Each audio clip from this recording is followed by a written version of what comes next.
My biggest thing is stay curious. Try different materials. It's huge. It helps grow your business for sure. Different materials behave differently. Yeah. And you need to change the approach. How many installers don't get to choose the material that's there? And if they approach every material with the exact same technique, it's going to lead to failure. Are you wrapping cars more than 12 hours a day, every day? Working nonstop but can barely get by? Burnout, missing deadlines, and wondering just how much longer you can keep this up? That was us too. We started our wrap shop buried under $250,000 in debt, and it felt absolutely impossible.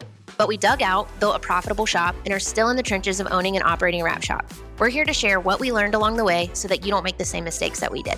And we're here to help you with the business side of the wraps, like pricing, building a team, streamlining your systems, ultimately so that you can run your shop and your shop stops running you. Welcome to the Wrap Ops Podcast, brought to you by Wrap Fam Unleashed.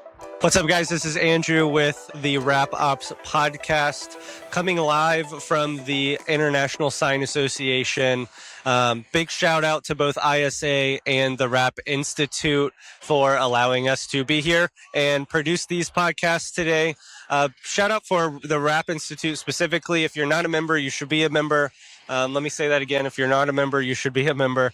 And use our code WRAPOPS15 for 15% off your subscription there. But coming up, we have a phenomenal interview with Jay Kroll from General Formulations. Real big about just harnessing that curiosity as a wrap shop owner. And if you have the privilege of watching this from a YouTube standpoint, you got to check his shirt. He probably has the flyest polo shirt at the event here. Love the color and loved this episode. Stay tuned. Jay, welcome to the Wrap Ops Podcast. Pleasure having you on. I absolutely love the shirts. So anyone that's watching on YouTube, thanks. General Formulations. We've got the glasses too, which I mean that helps. I don't have the visor on. No, I love it. I love it. The I will say second to the Wrap Institute's booth where they're literally wearing spacesuits. Yeah, they're dressed as astronauts. Which those jumpsuits, that's a choice, right? Yeah, that's a choice. And that's going to be. I think they asked to turn the air down. Yeah, they did. Otherwise, that'll be a little. If you haven't seen it, the Wrap Institute, they're literally wearing spacesuits. It's crazy. Yeah. But absolutely love the look of you guys. Yeah. As we walked in, even Tanner had mentioned as we walked by, she was like, "Oh shit, they're cool." Like it was just. It's a whole '90s theme over there. I mean, GF saved by the GF Bell for our wrap competition. Some Miami vinyl, some in living color, which. It's all print vinyl, you know? Yeah. So, kind of going up on the 90s theme for sure. No, I absolutely love it. So, kind of an open-ended question here, Jay, but just to the listeners that don't know who you are, where'd you come from? Oh. How'd you get to the position that you're in now?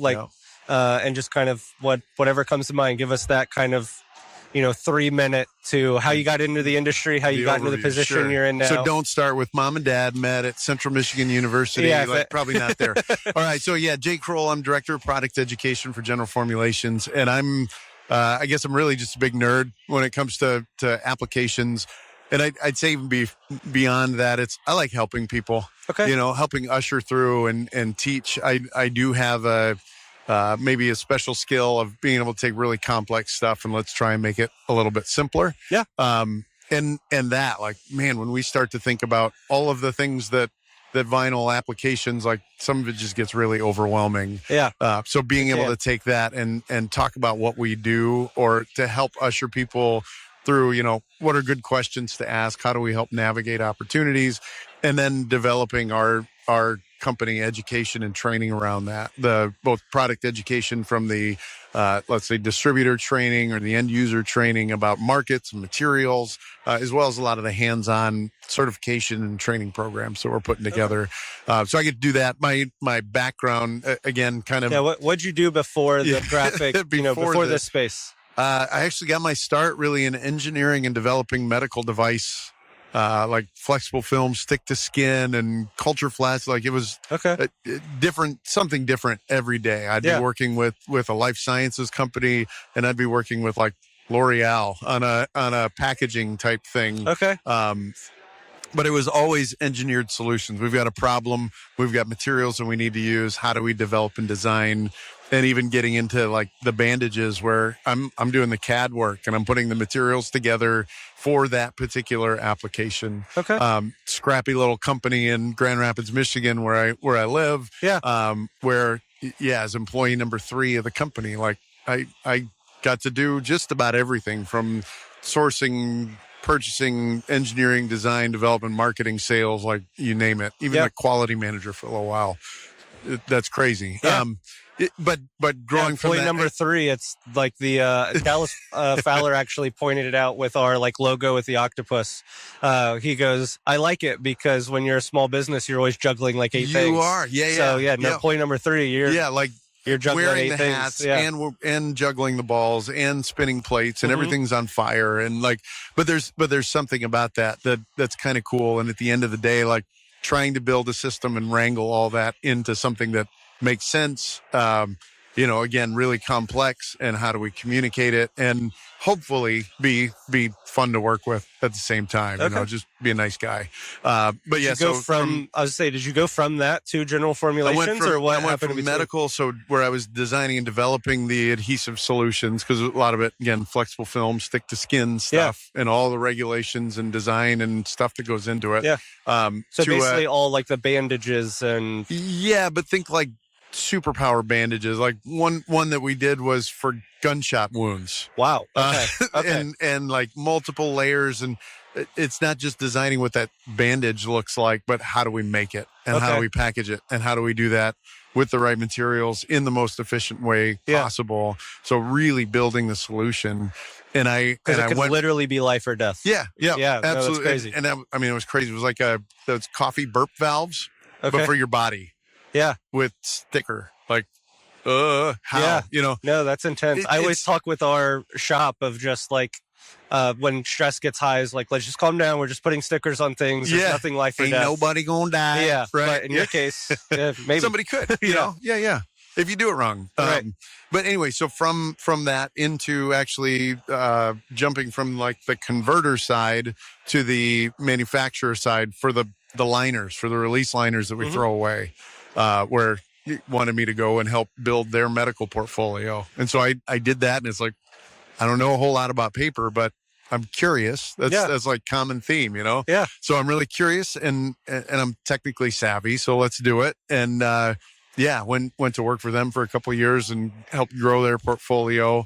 And then I moved down to Florida for a couple of years and met the team at General Formulations, which was back home in Michigan. Okay. But you met them in Florida. I met them. Yeah. So met them, started working like just, I didn't know about them when I lived in Grand Rapids, but sure enough, 15 miles away, there they are. Wow. Small world. A massive adhesive coater, doing all kinds of cool stuff. No, I would go to a trade show, and actually my boss at the paper company had sent me down to SGIA in New Orleans. It was like the one that was just after the hurricane came through. Okay. And like, okay, go learn about the graphics market. Like that's all we're trying to do.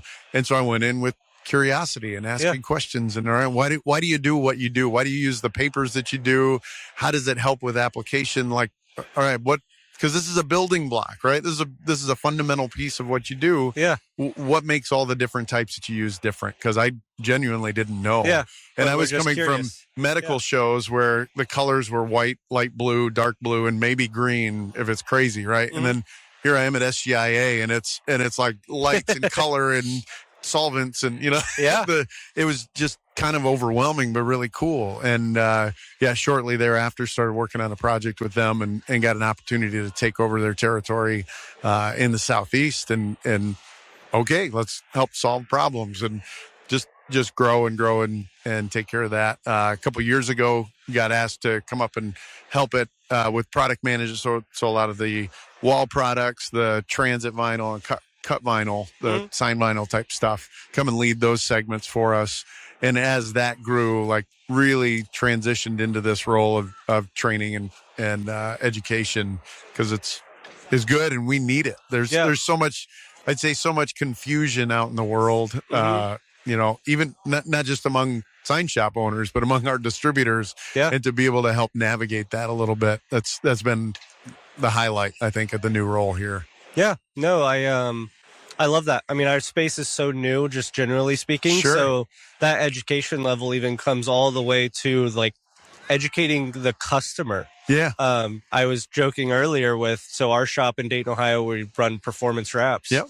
The amount of times that customers like frequent come in and they're like, say it's their first time with wrapping, they're like, oh, I've never done a performance wrap before. And I'm like, okay, one, I'm like, that builds confidence because like, wow, you literally see us as like, I don't know, a Nike or something. Yeah. Like, yeah. you think wrapping is performance wraps, but no, that's just their shop. Yeah. But what that tells us is like, whether it was our social media, our content, whatever, some form or fashion, they saw our truck or something, we've just introduced someone to our industry and our space entirely. Yeah. And that education has to start all the way to there of just like, yeah, no, it's like paint. And but like completely different. Like there's adhesives. It's like a sticker. We can pull it off, and it's. But then that obviously goes all the way back to how fast the manufacturers are moving with technology development. Yep. Because we've been in business for 10 years, and the materials we would have started with in year one, like I don't even think they're obsolete. They're not even being used anymore. There's so much growth and development that goes on, and it's some of that's through things like. Through that hands-on and through that customer feedback, that what we think is a great feature in the lab turns out to be a bug in the field. Like that's great that it does that, but real world, and we're chasing a lot of that with what's the ideal for that application and what's the real, how will it actually be interacted with and used. And there was something you said, is that part of your intake form of, have you ever wrapped a vehicle before? It is. Yeah. So it's definitely we refer to it as like a discovery call, essentially. Yeah. But there's like 5 or 6 things that, admittedly, I don't take hardly any of our like inbound. Okay. Like we have a 10-person team now. So, our front office is kind of educated really the most on that discovery call and what to ask. Sure. And asking them if this is their first time like wrapping and stuff like that is definitely part of that. For twofold. One, because it's like we'll ask if you've ever wrapped before, but we'll also ask like what other forms of marketing have you done? Like have you done radio, TV? Sure. Because there's also we're trying to prevent the shell shock of like, this is a $5,000 to $7,000 product.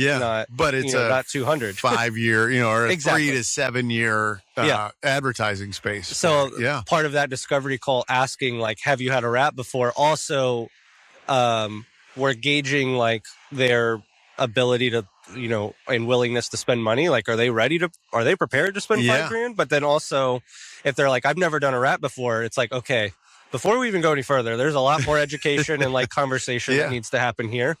It's definitely part of that initial, 9-minute call of just how new are you to our industry, so that we can educate around it. But what a great opportunity if you can usher them through in a good experience, right? Yeah, we can. Hey, like, no problem. We'll be gentle. Yeah. We'll usher you through this. We can handle this. We just want to know. Set those expectations up front. That's and what's cool. nice too is we're very adamant about doing like shop walkthroughs. Okay. Like it's very like we encourage anyone. Like we can give you a quote over the phone. Like COVID kind of forced you to be able to do stuff, quoting and all that virtually. But we also are very open of like, you should come by the shop. Like we'll give you a shop tour. We'll introduce you to the team, whatever. And that helps too. And especially if someone walks in and they're like, I've never wrapped before. It's like, we have a showroom and all of that, but it's like, how about we just walk you through the space? Because we're going to walk you through our print room where you're going to see machines running. Yep. And then we're going to walk you into the install bay where you're going to see several installers actively pulling backer paper and installing. Yeah. It's like, okay, that's the easiest way to get someone to understand.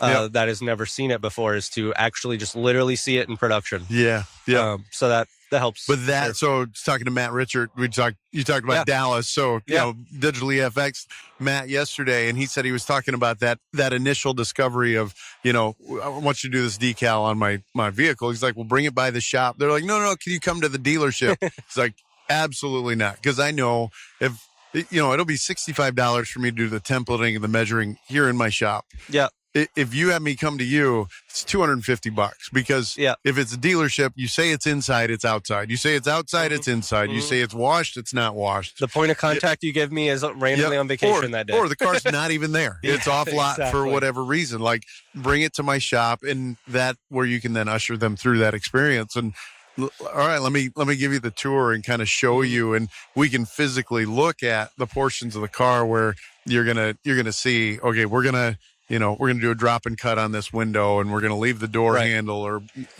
elements of the design that you can walk them through and really help set that expectation. Yep. And I like that. Yeah. No, absolutely. Yeah. So I have a few questions with General Formulations. Sure. How long has it been around? 1953 we were established. So 76 years at this, 73 years at this point. Okay. It started as General Assembly, actually as like printing equipment. So Jim Black was the guy who founded the company. Brilliant. And actually on our website, like in the history, there was a quote from him about it's really engaging your imagination and your curiosity to help master whatever it is that you're doing. Yeah. And I love that. I actually stumbled on that when that's already like guiding principle for me, like that wonder and curiosity, right? But had developed equipment, screen printing. It was one sheet at a time, put it on a rack, one sheet at a time, put it on a rack. And he developed kind of a semi-automated, it's what we see in Komori is one of the screen printing. That's what it turned into. So it's General Assembly. But from that, like developing off customer solution, a need in the industry. Well, those printers also need inks. So things like your scratch-off ticket, your lottery ticket, like formulating inks like that, and really transition from General Assembly, sold off the equipment part. Let's work on inks. Let's work on materials. And it's all just grown there. We don't do inks anymore. I think we did our last one maybe 5 years ago, but still do vinyl, obviously, and it's just expanded as the technology has expanded. Right. So, we were around well before wide format, doing pressure sensitive materials, and continue to grow in that offset screen. We say narrow format digital, like toner and indigo stuff, and then into wide format through wraps and windows and walls, floors and general signage, and you name it. Yeah. How long have you been in like that sector, I guess? Yeah. So I'm getting into the wide format and adhesive back. I'd say all of that. 20 years. I mean, really so a lot of it was pretty much the same beginning, materials. Right? And this is a thing like for big commercial print shops where they're printing on a Heidelberg, like 27 by 38 sheets, and they print 8,000 an hour for for like a Speedway gas station. It's going all around the country, and realize it's like running 80 rolls of material in an hour for that window graphic that's going up. So those commercial guys, well, then they've got some small run stuff that they want to run on their Konica Minolta or their Ricoh printer. Well, they can do that same material with the top coat, or they want to run it in wide rolls for bigger stuff, or for stickers, decals, whatever. They can run it on wide format.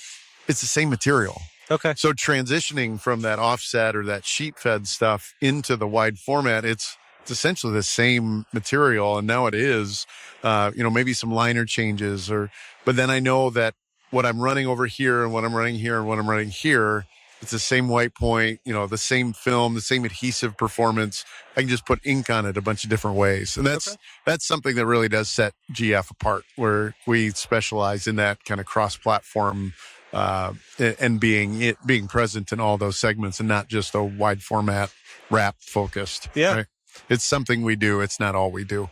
Okay. Yeah. Yeah. No, that makes sense. I like that a lot. I know off camera, we talked a little bit about essentially just like how to buy General Formulations. Sure. If you want to kind of lean into that a little bit, because unlike, going to Amazon, but in a weird way, Amazon is just a distributor. Yeah. And you don't have an Amazon rep that comes by your house to see you, right? But yeah, how does that work? How does General Formulations maybe pick their distributors, get accepted by their distributors? Sure. Like why do some distributors have some manufacturers but not all of them?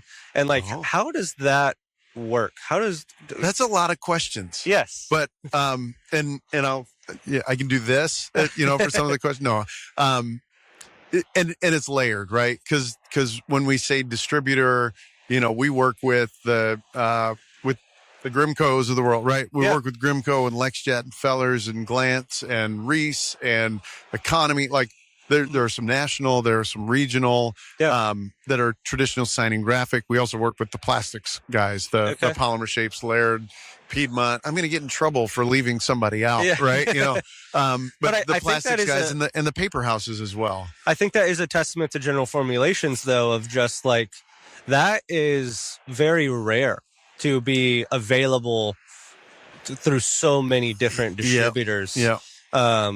That's definitely, to our listeners here, like that's not easy. As we interview other manufacturers and I talk to them about like, where do I, because I know I can't go straight to you from a manufacturer standpoint, but where are you available? And it's always a limited list of and distributors. How, like...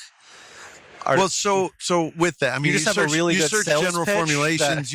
You search for GF for a particular product. You were at our booth and you tried out the 830 or the 226 Walmart or something like that. Where do I get it? I mean, quick Google search will tell you the 80 distributors that you can get it from.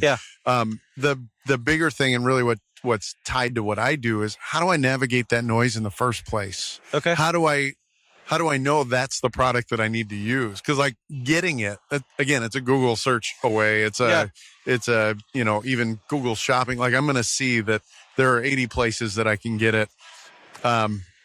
Navigating the noise of the product. And then we get into the stresses of a distributor where, okay, they sell it, but do they stock it? Yeah. Like that's like different. What's their inventory level look like? And even what that distributor that you're calling, what are they comfortable with? What do they have knowledge about? What do they know?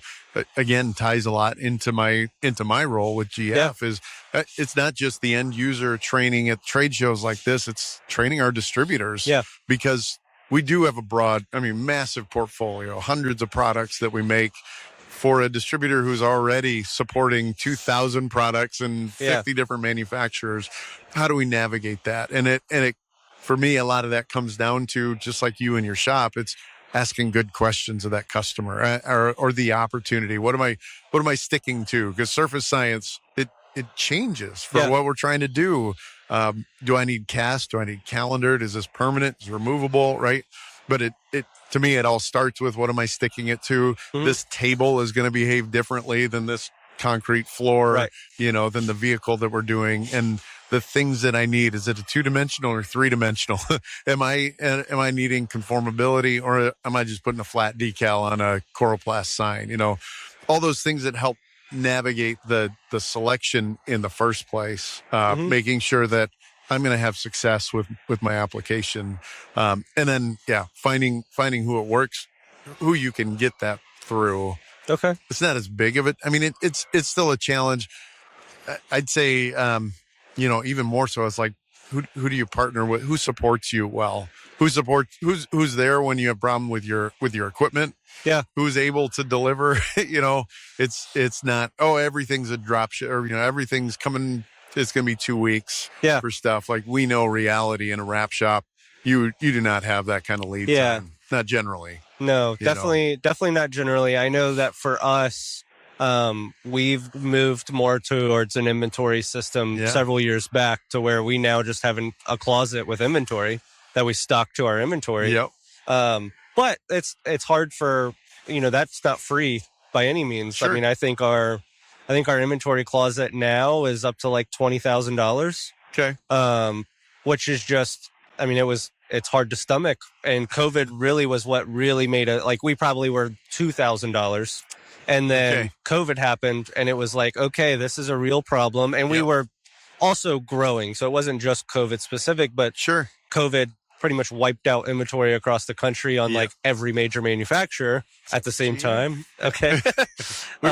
we did really well. I mean, we, again, being so segmented in what we do with those different markets, a lot of that, if you're doing sheeted inventory for, let's say a McDonald's graphic rollout that's going all over the country, you get 3 days to produce the material. So you need raw materials on hand. Our inventory was more like 16 million of raw materials and finished goods that we get that call. We need the equivalent of 500 rolls of material in 3 days. We can turn that around. And I'd say we are the only one in the industry that can do that. Whether through raw materials or finished or whatever. So that quick response, when it came to COVID, everybody struggled with raw material supply. We had some that was on hand, but also having those ongoing relationships. We do a ton of volume. And it's a lot of stuff you passed. I mean, on your way in today, like if you drove in, you passed 100 businesses that have GF material in it, which you might not even know. It's national brands, it's stuff like that. We're pervasive throughout. But with that, everybody was hand to mouth, but I would say our hand was closer to our mouth than others, right? With that inventory thing. And that $20,000, it's like, oh, that's a lot of money of inventory sitting on your floor, but that's also rapid response inventory if you know where to sell it and where to use it. And what it allowed us to do as well is when we needed more material, when we're placing orders, we're not a week away from panic and production halting. We can live with a 2-week turn before the material shows up. And now most distributors, at least the ones we work with, Grimco's a sponsor of this. Grimco is our distributor. So to give Grimco the flowers that they deserve, pretty much everything we order is there like next 2 days or something like that. I mean, it's way faster than we even need it. But we built the inventory so that if something is an issue or if Grimco ran out of inventory and now it's a drop ship straight from the manufacturer, we're completely fine. We have enough on hand to get through whatever project we're doing. And pair that with, trying to have this sweet spot where pretty much every project is 2 weeks or more out to begin with. But we had to basically our house of cards crashed during COVID when inventory wasn't 2 days anymore. And it was available. And it was like, okay, the $20,000 I'm going to have to invest into beefing up our inventory, which I didn't have to do overnight. I gradually grew into that. Has made us way more than $20,000 in the job that we would have lost or we. And I want to flip the microphone on you. Did that scarcity force you to test or try or qualify new materials that you wouldn't have otherwise? And absolutely. In that exploration, did you find things that actually worked better than what you'd used before? No, that's a good question. We don't use the same material that we used prior. Because it did force us to try new things. And if that's the case, and this, I love this part, because if that's the case, why stop there? That's fair. Right? I found new things, but now I'm like, and I know we get busy. It works. If it ain't broke, don't fix it. But there may be those materials that are out there that, the number of conversations I've had with people in wall wrap training classes where we do 226 wall mark. It's a microsphere adhesive for smooth painted drywall for flat walls. And they're like, well, we use cast that's laminated for all of our wall graphics. Wait, for a 2-dimensional surface, you use a material that's $2 a square foot, and it's printed and laminated, when there's a calendared thicker option that's like a third of that. Right. What? Why? Well, because it's usually because we had a failure at some point in time. Right. We tried some low tech, or we tried something and it fell off the wall. Well, but what do we know about the wall? What do we know about, the paint that was used? Was it fresh paint? Did we check all the variables? Did we ask good questions? All right, Jay, let me stop you there. I want to give our sponsors the credit they deserve. And before we go into our sponsor break, we are a startup podcast. Please subscribe, send this to another shop owner that is probably using the same material for the last decade and should maybe reevaluate themselves. And we'll be right here when you get back. After years of running a wrap shop, I've learned this. Your supplier should be a partner, not a question mark. That's why we trust Grimco. For over 5 years now, they have delivered on time and backed us when it mattered most. There's enough to manage in this business. Your supplier should not be one of them. Set up your new account today. Use code RAPOPS5 for 5% off your first order with Grimco.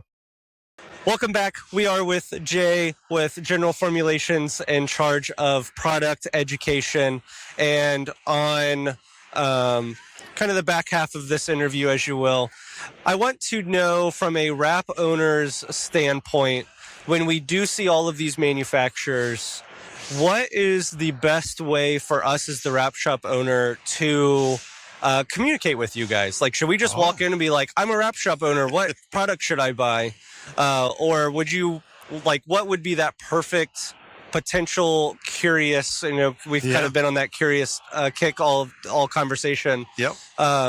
What should a wrap shop owner be doing when they're communicating with their manufacturer about the right materials for whatever it is? Yeah, and I love that. And we, it's odd. You could even call up to GF and like any of the product managers, any of the sales guys. Like, we're very into that on a daily basis, from helping navigate solutions, recommend things, coordinate samples, and yeah, not in a direct selling like you said before, but like, all right, how can we help support? I love to look at those things as, okay, they came to us, maybe the distributor didn't know. Maybe that's an opportunity. We get that same question all the time. It's a great question, like, but okay, maybe there are teaching resources. Maybe there are other things that we need to develop on that, and working on that. A lot of those workshops and things. But no, absolutely, we are more than happy. You can go to the website and find out who the regional sales rep is in your area. Maybe it's something higher up that you're looking at bigger problems. But we have tech support. We have a lot of the data sheets and things and profiles and whatever on the website. And whatever. Sorry, Michelle. All the in-depth detail, a lot of like white papers and install guides and things. Okay. So a lot of helpful information there, but that is, we're open. It's not layers of bureaucracy to get somebody to talk to about an application. Okay. Yeah. No, that's fair enough. Yeah. I know in general, just when it comes to the manufacturers, I mean, there's a lot. There's definitely a lot less credible ones. But it's kind of hard to see that through all of the marketing and everything else. Sure. They're just naturally, inherently, what we are in our space is, flash and marketing. You had referenced pretty much the first Sign Expo that you went to, I think is when you kind of came across GF in general. Yeah. But it's like, once you come to a Sign Expo, you don't have to go to any other one. Like, it's like everything is there a major difference between this and, the one in Printing United in the fall, or, RapsCon was, all right, some of the regional shows that are going on. Yeah. I think there's always something we can get out of those. Well, I mean, in regards to like the marketing, the presentation, and especially now where baby it's kind of like I've been in Times Square once. I don't ever need to go again. I got you. Yeah, I got you. It's especially now as we're exhibiting for the first time and we're starting to see the behind the curtain of just what it costs, how much effort and money to even be an exhibitor here, and what we see with like just. I mean, it's like you're a little kid in a candy store as you walk through the show of just like all the lights and the pop-ups and the things hanging from the roof. And it's just like, what? And like, we're in our Disney world essentially. Yeah. And then we go back home and we're in our local like hometown expo. And it's just like, but what can you take back with you, right? That experience. Like I think about it. Every wrap shop should have their lobby, you should be doing graphics in the bathroom, on the floor, on the wall, like wrap every space, because you're showing your customers all the things that they can do. You need to use your space as a demo environment. Keep it clean and professional, so when you do have them coming through, and for that initial interview, essentially of check out the graphics, check out the process, like make it an experience for them, because all this, the banner, all the vinyl, everything, that's a sales opportunity. So come here and not just play with the materials, get inspired to do things in your shop. So I will relate it to when we're vetting like a freelance installer or an experienced installer to potentially join our team. as inherently an installer, like I'm an entrepreneur first, but I started our journey with our shop as an installer and kind of grew up from there. Yep. When I'm talking to other installers, I know the questions to ask, like what temperature are you post heating to? Yeah. I can even like, okay, walk me through how you create your hinge on a wall wrap or a box truck. Yep. And I can get into the weeds of knowing what questions to ask to know if this person is just sales and marketing like me to hire, or if this person actually knows what they're doing. Yep. From a shop owner standpoint, that is potentially vetting new manufacturers for new materials. Mm-hmm. What would be kind of some of those parallel questions that you think they should be asking of, like, if your manufacturer knows what they're doing generally or is doing it right, what are kind of those questions you think a shop owner should be asking? I know that's a loaded question. That's all right, tough, and I've said it like a dozen times as we're doing the wrap competition. Like a lot of this is experiential. Yeah.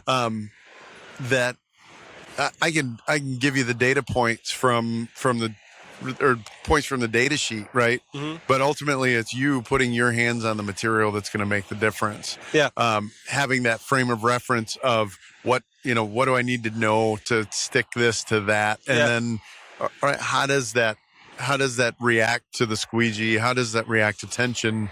We talked a little bit about those building blocks of is it permanent, removable? Is it cast? Is it calendared? How does it adhere well to a wall, to a floor, to a window? All those things.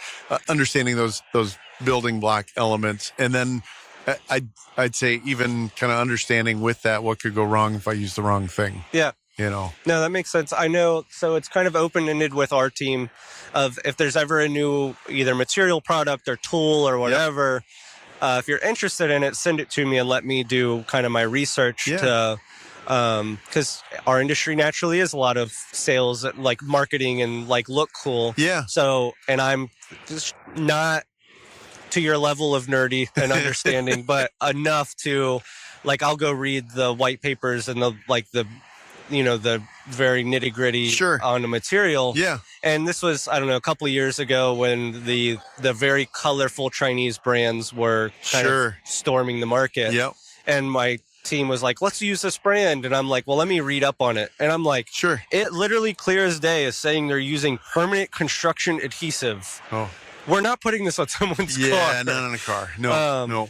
Is there anything along those lines that, like, as they're looking at materials and manufacturers, like, I don't know, ask them if they know the difference, your distributor and manufacturer, of like cast and calendared, like maybe baby questions. All right, there, and I think there's a bigger picture thing there of have they been around, right? Yeah, fair. What's the longevity? Because you're tying your brand to their brand. Exactly. If you're letting an unknown brand in, and frankly, the 3M, Avery, GF, Arlon, like we're people who've been around and have been doing this for a little bit. Mm-hmm. We're not a brand new, we're not a fly by night. We've, again, 73 years we've been in and around this space. We're not popping up tomorrow. So I would look at some of that with the longevity, consistency of the product, a known name and a known brand. And I'd proceed with caution on anything else. Yeah. If you're doing it because, I can buy one roll and they can drop ship it to me, like, all right, where are they going to be when there's a warranty, when there's an issue, right? And GF, we're really strong behind we stand behind our product. There are going to be questions because we want to figure things out as if something does go wrong. Yeah. And inevitably something always goes wrong regardless of the manufacturer. That's exactly what I was going to get at too. And we have to, as our team has grown at home as well, we've had to, I have to reinforce that to our team is like, just because we got a callback doesn't mean we suck and everything is going bad. Yep. Look at the volume in which we're producing. There is an inevitable percentage, even if it's 1 or 2%. Yep. There's a defect level. Yeah, something is going to go wrong. It wasn't prepped properly. Maybe the material wasn't the right for the job, or the installer missed something. Right. Maybe in the quality check after, like the manager just missed it, or whatever. But I have to reinforce that with the team of like, inevitably there is going to be things that go wrong, but we should look at those as learning opportunities and ways to really show who we are. Yep. And which from a manufacturer, how you respond to that. Exactly. Right? That's the customer service. That's really the thing that sets you apart from everybody else. Yeah. Yeah. Maybe that's a question to ask a manufacturer. Be like, tell us a horror story and how you were able to make it right, or how that played out, or something. That sounds like a whole nother podcast. It does. We don't have enough time to go down that wormhole. Tell us about the worst wrap that you ever did. The most defect. But everybody Kinley, A&B Security Solutions. Got it. They absolutely, with him early on, this was like year 1 or 2 or something. We did not know how to wrap a Chevy Express van. Like those deep recesses in the fenders. Rewrapped his van twice because clear as day, he'd bring it back. He's like, it's bubbling, it's failing. Like, what's going on here? And it's like, I 100% agree with you. It should not be doing that. It shouldn't be doing that. I don't know why it's doing that. And he let us have the van another week. We experimented 4 different ways of doing the fenders. We're on the Wrap Institute trying to figure out what way are they teaching. But anyway, since then, we have absolutely nailed them. I literally have a fender mounted to the wall at our shop for new people to practice on. And we have nailed that method so that it does not fail in those fenders. But that's great. But to your point, it's like when someone says, tell us about that horror story. It's like, oh, I have it. I've rewrapped the van like 2 times to get it right. And we learned this, and it's the whatever doesn't kill you makes your terms and conditions that much stronger. And since Brian loves us, our biggest Facebook supporter, Brian still comes back to us to this day. Cool. We turned a very bad situation into like a lifelong customer that not only allowed us to get better at our craft, but also he now sees the integrity that we stand on, and is shouting us from the rooftops of anyone he knows. I like that you sought out education resources, right? And you tested out, you tried a couple different things because different materials behave differently, and you need to change the approach for different materials to get the same outcome sometimes. Like the number of techniques that we go to because, that's what I learned on that material, and I test out a new material using the exact same technique and it doesn't work. Right. Well, okay, but what does work? You got to explore, because like we talk about that kind of equality amongst all the manufacturers. We're all sort of working with the same ingredients and the same suppliers. Like, okay, they're all designed to work. So what do I need to change in my technique or troubleshooting to be able to get it there? Well, I would love to kind of transition into with learning that technique, with understanding your materials and limitations to certain materials, what you can and can't do, proper installation. And with your position with, product education, you were talking about how you are in charge of putting together your kind of certification programs, those curriculums. How is, tell us more about GF's kind of training, without giving us the sales pitch, give us the sales pitch. When are those certifications? How are you crafting it? What is, making your training certification what's different than what's already out there? So, And so, all right. So high level. So the training and certification, I'd say trainings are really that beginner to intermediate level. I've got a little bit of understanding or technique, but maybe I'm the commercial print shop that we've got, or I want to send the designer through it, or, it's how do I hold a squeegee? How do I do a hinge? And the number of people, even within distributors, that they're selling the material. They've never put up a poster before. They've never put up a window decal. So be able to walk through, like, these are the fundamentals. But then it's try that same method with this film and this film, with a thin film versus a thick film, or a low tack versus a high tack adhesive. Like, you have to change the way you hold it. You have to change the way you approach and your technique on all that. And I'd say with the training programs that we have, and even with the certification, like, there's verbal requirements. It's understanding, all right, you're doing that with this material. What would you have to change if you used this type of film? Okay. How would that tweak your approach? How would that change the tools or again, the technique that you would use? There's a lot of that, taking that nerdy surface science thing, because a lot of the failures that we see again on wall graphics aren't because the material's no good, because it's not the right material, or the prep wasn't right for the job, or whatever. even into good design for those wall graphics. How do we improve the communication between the project manager and the installer so that as it's being initially laid out and designed and ripped and processed and everything, that it's making the most sense for the space, for the installer. Troubleshooting, like where's this wall going to fail in 6 months, even before we put vinyl on. Okay. So that we're looking for those problem areas, the obstacles.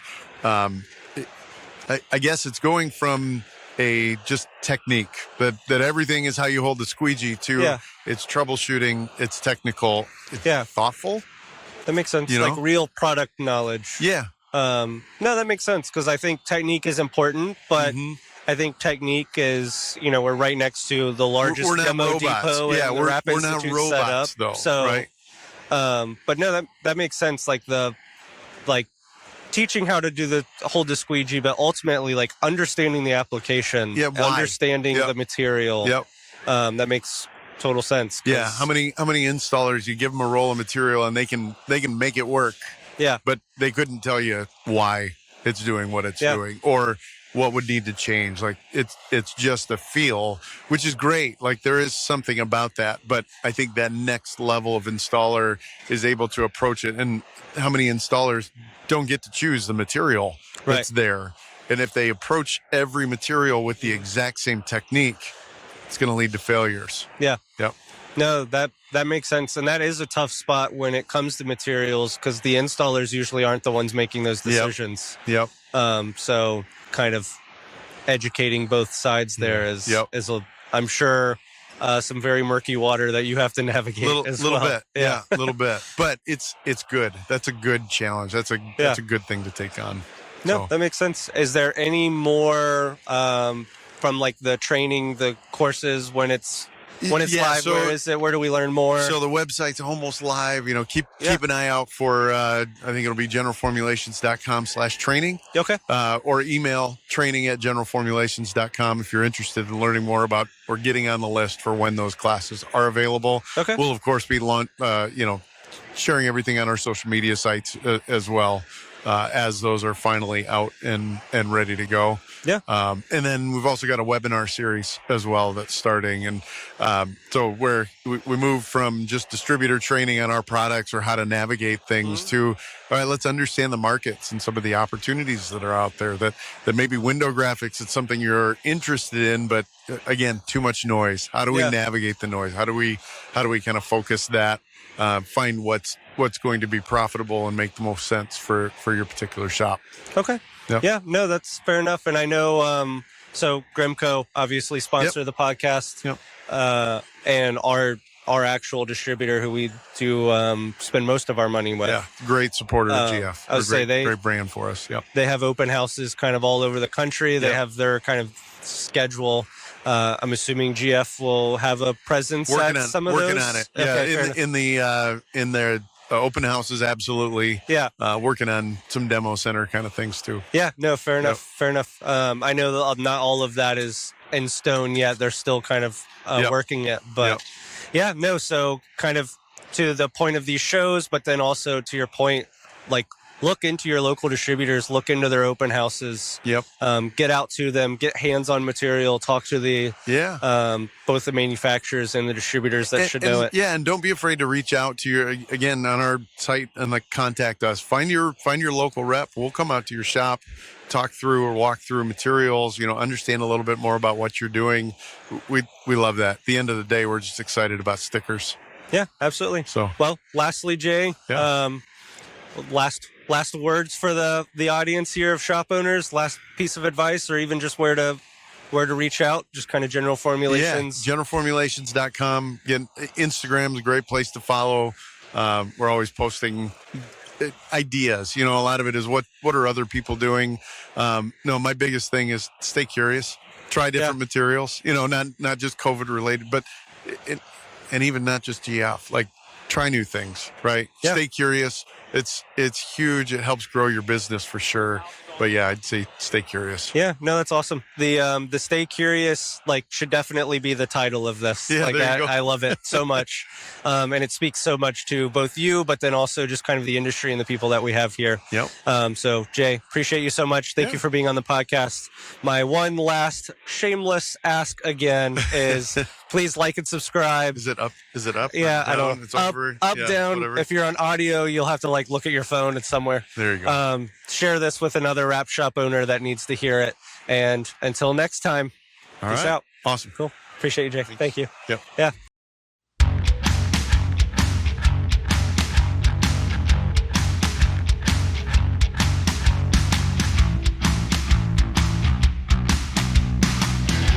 The Wrap Institute, the largest online wrap training platform, now with a special offer. Use our code WRAPOPS15 for 15% off your order.